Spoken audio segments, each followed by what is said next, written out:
Hi friends, আমি Somlata the cake স্টোরিজের তরফ থেকে আরও একটা নতুন কেকের গল্প তোমাদের সঙ্গে শেয়ার করতে চলে এলাম।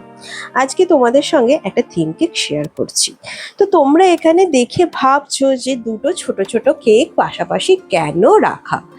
তো তোমাদের মাথায় যে জিজ্ঞাসাটা এসছে সেই জিজ্ঞাসাটাই আজকে তোমাদের সঙ্গে নতুন একটা কেকের গল্প শেয়ার করছি। এখানে দুটো আমি হাফ পাউন্ডের কেক নিয়েছি, সেই কেক দুটোকেই সুন্দর করে সাইজিং করে কাটছি। কেটে দেখতেই পেলে যে তোমরা যে এটাকে এস ফরম্যাটে রেখেছি।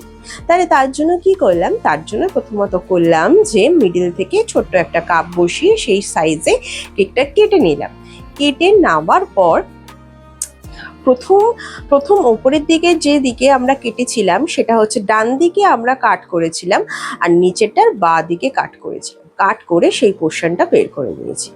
নিয়ে তারপর আমরা সুন্দর করে সেটাকে ক্রাম কোটিং করছি। এখানে ক্রাম কোটিং করাটা কিন্তু খুব সুন্দর করে করা কিন্তু খুব দরকার, আর চেষ্টা করবে সবসময় স্ট্রেটই ক্রাম কোটিংটা করা, না হলে কিন্তু এঁকে বেঁকে যাওয়ার খুব সম্ভাবনা থাকে।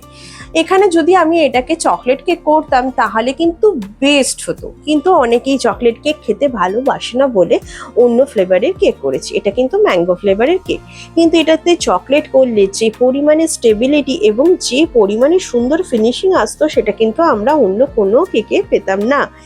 কিন্তু এই কেকটার ওপরে যেহেতু একটু অন্য রকমের ডেকোরেশন ছিল, সাইডটা আমার কতটা ফিনিশ আসছে সেটা যেহেতু ম্যাটার করছিল না, তাই কিন্তু এখানে কাজ চলে গেছে।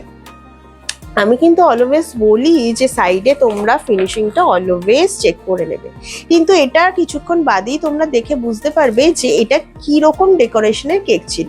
আমি যদি সাইডে ফ্রস্টিংয়ে ক্রিম যদি ভালো করে করতাম তাহলে কিন্তু কেকটা প্রচণ্ড ওভার ক্রিম হয়ে যেত। সেটার থেকেই বাঁচার জন্য কিন্তু এইভাবেই করা। তো এইটাকে সুন্দর করে করার পর কিন্তু আমি খুব সুন্দর করে ঠান্ডা করে নিয়েছি। নিয়ে তারপর একটা পিচি পিঙ্ক টোনের কিন্তু আমি ফ্লাওয়ারের কাজ করছি। এরপরে আমি আরেকটা পার্পেল ফ্লাওয়ারের কাজ করছি। এটা কিন্তু একটা রোজ নজেল দিয়ে করছি, পুরোটাই নজেল ওয়ার্কের মধ্যে। অ্যান্ড এই পার্পেলটা করার পর কিন্তু আমি একটা টার্কিশ ব্লু বা স্কাই ব্লু কালারের ওপরে এই কাজটা করছি। তো তোমরা দেখতেই পাচ্ছ যে কত সুন্দর করে কাজটা হয়েছে। এখানে কিন্তু ফিনিশিংয়ের দরকার ছিল না, আর এখানে কিন্তু আলাদিনের ওপরে সমস্ত কিছু করা অ্যান্ড সুন্দর সুন্দর হোয়াইট চকলেট বারও কিন্তু আমি ইউজ করেছি। খুব সুন্দর ছোট্ট ছোট্ট পার্লস, গোল্ডেন বলস এগুলো ইউজ করেছি গর্জিয়াস দেখানোর জন্য। কেকটা কেমন দেখতে হয়েছে তোমরা কিন্তু অবশ্যই কমেন্ট করে জানিও।